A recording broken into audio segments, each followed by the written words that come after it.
This Guy's Garage. Like and subscribe. A Canadian is a Canadian is a Canadian. Those were the words of the Prime Minister. And that is the principle of my motion today. It reads, and I quote, that given that the government has announced a, quote, temporary 3-year pause, end quote, to the federal carbon tax on home heating oil, the House call on the government to extend that pause to all forms of home heating. Very simple. And how do you argue with it? If the Prime Minister has now caved on the carbon tax for those heating with oil, then he ought to be intellectually consistent and do it for all forms of heating, for all Canadians. Now, we know that the Prime Minister has decided to create 2 classes of citizens. He is under pressure and under duress decided to pause the carbon tax on home heat until after the election, at which point he intends to quadruple it. But in the meantime, there will be this temporary carve-out. Asked why there was a double standard and why this carve-out applied only to about 3% of households, the Minister of Rural Affairs said that other Canadians could have had the break too, but they didn't elect enough Liberals. Wow. Shame. In addition to that being a bloody-minded divide and conquer approach to politics, it's actually inaccurate because many did elect Liberal MPs and are still forced to pay the tax on the heat. These are people in Liberal-held ridings who will be excluded and will be forced to pay the higher tax on the heat as the temperatures goes down and the heat and the snow starts to fall. Are these citizens less Canadian than those that are getting the pause? Is the malnourished senior in the Liberal riding of Sudbury who heats with gas any less Canadian than those who get the pause? Is the single mom in the Liberal ridings of Thunder Bay any less Canadian as she is forced by the Prime Minister's tax to skip meals so her kids don't have to?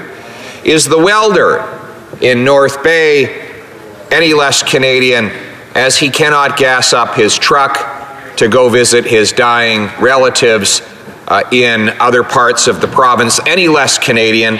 Of course not. But the Prime Minister thinks they are.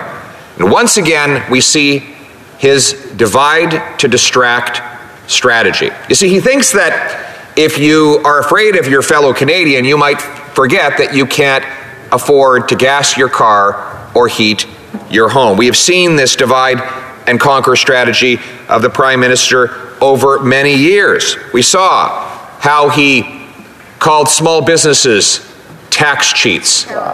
We saw how he called anyone who disagreed with him a small fringe minority, even though he later had to apologize for those comments. We saw recently how he tried to besmirch Muslim, Sikh, and Christian parents, calling them hateful simply because they wanted to protect their children. We see again and again how the Prime Minister tries to demonize hunters, calling them American, saying that people who live in Cape Breton and hunt or live in northern Canada and hunt for sustenance are the reason we have record gang shootings in downtown Toronto. That has become his go-to approach, and here we have it again, with a 2 classes of citizens approach to his carbon tax. Now, let's not forget that his plan is to quadruple the carbon tax if he's re-elected. My plan is the opposite. So I've proposed with this motion a compromise in the meantime. What I propose is that we take the tax off so Canadians can keep the heat on this winter, and then when Canadians go to the polls, we can have a carbon tax election where people choose between his plan to quadruple the tax on gas heat and groceries, and my common sense plan to axe the tax and bring home lower prices.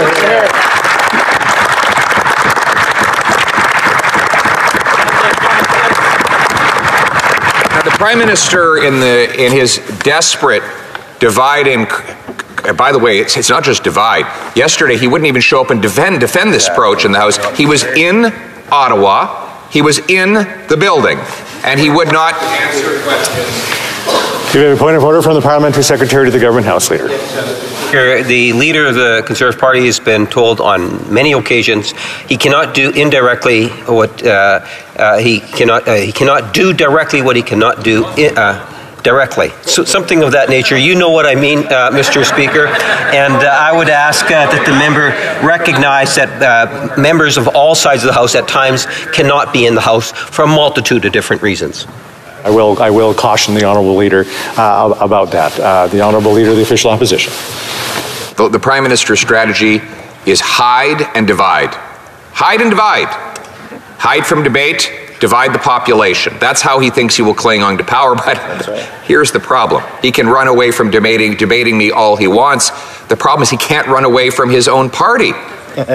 His former Environment Minister, Catherine McKenna, said that he had broken her heart. He'd broken her heart. His liberal senator, Paula Simons, said he betrayed her. Because he had assured her the carbon tax was going to make people better off, but he had later admitted that people heating with oil were made far worse off by his carbon tax, thus needing a pause from that tax. And Liberal Senator Percy Down wrote a spectacular piece just yesterday where he said the opportunity for the Conservative leader to form government was created by a lack of fiscal responsibility in the Liberal government. And the damage it caused our economy is now showing up in the opinion polls. Within the Liberal Party, many members who are in favor of fiscal responsibility have given up on this current iteration of the Liberal Party. He goes on. Originally, the centralist Liberals assumed that the Prime Minister and his crowd needed to be educated on the economic issues of the day. That naivete was replaced with the realization that they were not a serious government when it came to the economy, that they simply didn't care and would throw money at anything that crossed their mind. The resulting interest rate hikes, increasing cost of living, and huge debt didn't seem to concern them. This Liberal senator goes on to say the Prime Minister should be fired and replaced with a new Liberal leader. Meanwhile, the incoming Liberal leader, Mark Carney, is now firing shots at the Prime Minister, claiming that he would not have allowed two classes of Canadian citizens on the carbon tax question. This is carbon tax chaos. Canadians are paying the price, and all of it proves that this Prime Minister is not worth the cost. He is not worth the cost of heat. He is not worth the cost of food. He is not worth the cost of housing. But apparently, he is worth the cost to the NDP. They were elected by good, solid, decent, working class folks in places like Vancouver Island, the Skeena and the Bulkley Valley, in Timmins. Good people. I've met these people. Folks who pack their lunch, get out of bed every morning, work hard, and build our country. But they are betrayed by the NDP, who now work for the Prime Minister, who've sold out the working class rural people of this country who were the foundation of that party. Shameful. And now they have a decision. The NDP leader says he disagrees with the dual class citizenship approach of the Prime Minister on the carbon tax. I'm giving him a chance to prove it. We have a motion before the House that simply says, let's give everyone the same tax-free heat this winter. The NDP leader has already stated that he agrees with that point of view, but he has to check with his boss, the leader of the Liberal Party, the Prime Minister of Canada. Well, everyday people in Timmins, in Kapuskasing, in Smithers, British Columbia, and in countless other NDP communities will be watching on Monday to find out whether the NDP leader votes for them or the Prime Minister. And if he doesn't vote for the people he represents, why should they vote for him in the next election? The good news is that Conservatives do not work for this Prime Minister. We work for the common people. The common sense of the common people united for our common home. Your home, my home, our home. Let's bring it home.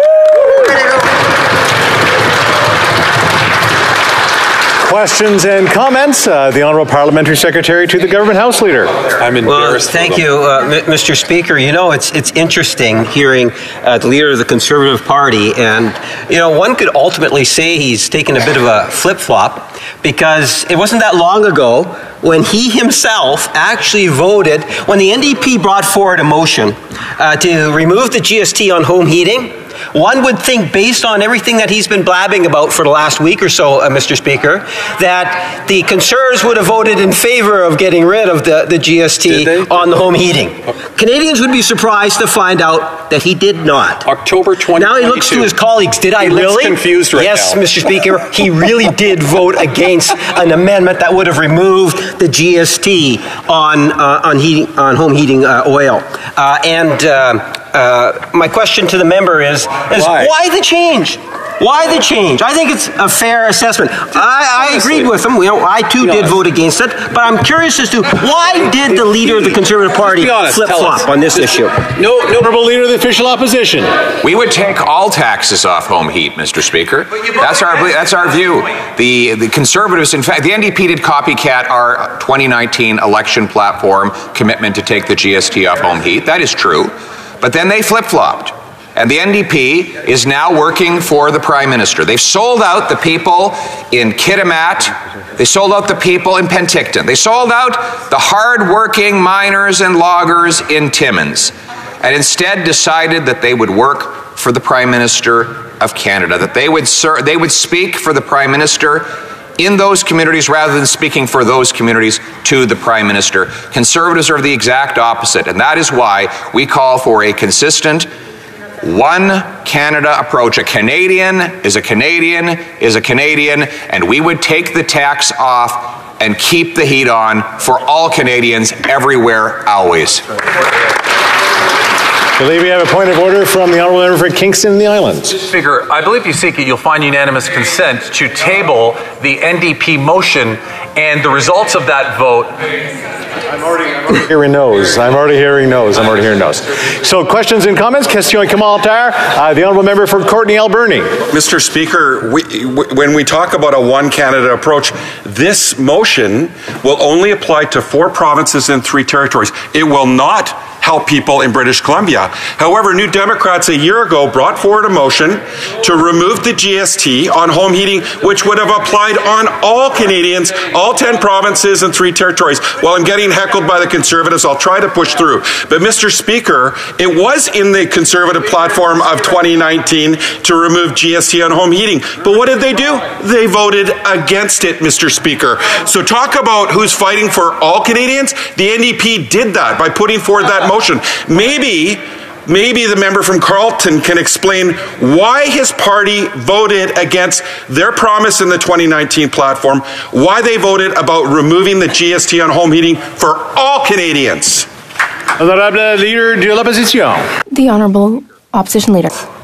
Why don't we take all tax off home heating?